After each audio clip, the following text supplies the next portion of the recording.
সীমান্ত ঘেঁষা জেলা, মুসলিম ভোট সবচেয়ে বেশি। মুর্শিদাবাদে নাম বাদ যাওয়া নিয়ে হাওয়া গরম।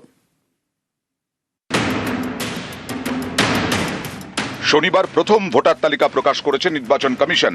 জেলা ওয়ারি হিসেব দিয়েছে তারা। সেই তথ্য অনুযায়ী প্রথম ভোটার তালিকায় মুর্শিদাবাদে নাম বাদ গেছে 14,800। আগে খসড়া তালিকায় বাদ গেছিল 2,78,706 জনের নাম। সব মিলিয়ে মুর্শিদাবাদের তালিকায় 2,93,506 জন। এছাড়াও বিচারাধীন তালিকায় 11,01,145 জন। এই বিচারাধীন তালিকায় রয়েছেন অবসরপ্রাপ্ত সেনাকর্মী আদিলুজ্জামান, মুর্শিদাবাদের ভগবানগোলার বাসিন্দা। আমি এক্স আর্মির জেসিও বলে জুনিয়র কমিশন অফিসারের একজন ছিলাম।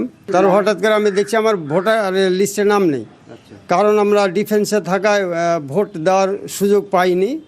2 নম্বর, আমার আব্বা মা বা বাবা মা ওরা 2000-এর আগে মারা গেছিল, তাই ওদেরও লিস্টে নাম নেই। ভগবানগোলার আরো অনেকের নামই রয়েছে বিচারাধীনের তালিকায়।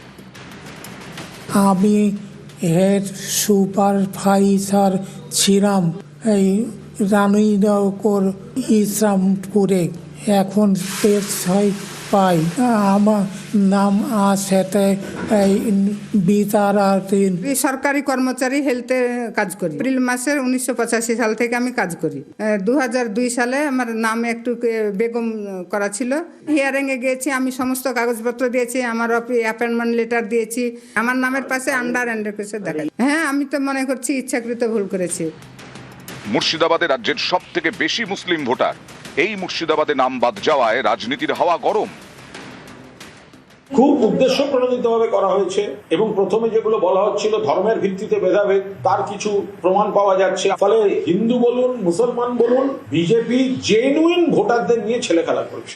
এই মমতা ব্যানার্জি তো বারবার করে বলেছিল বিশেষ সম্প্রদায়ের মানুষ বাদ যাবে, তাহলে 3 কোটি লোক উত্তরপ্রদেশে নাম বাদ গেল কেন? 74 লক্ষ লোক গুজরাটে বাদ গেল কেন? এসআইআর কে নিয়েও এরকম অসত্য কথা। নিউজ 18 বাংলা।